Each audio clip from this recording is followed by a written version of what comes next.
these are our plank hip dips or side plank hip dips.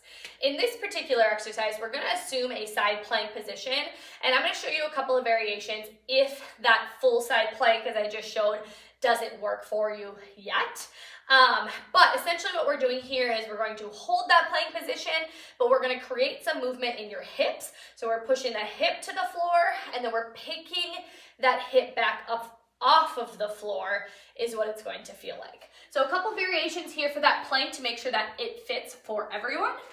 Variation number one would be to stack your knees on top of each other, and creating a shorter lever is going to make that a little bit easier for you. And we're going to go here. Same thing, you could do those hip dips. Nice and easy.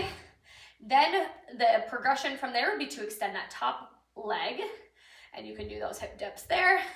That third progression would be obviously that true plank, getting legs stacked on top of each other here, and we're hip dipping as well, okay?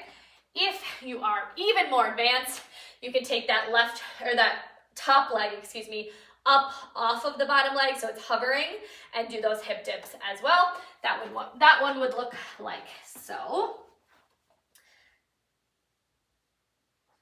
Like that, okay? When you're doing those hip dips, instead of focusing on dropping those hips to the ground, it's a controlled push, and then we're going to pull using those obliques and those core muscles to pull that hip back into position.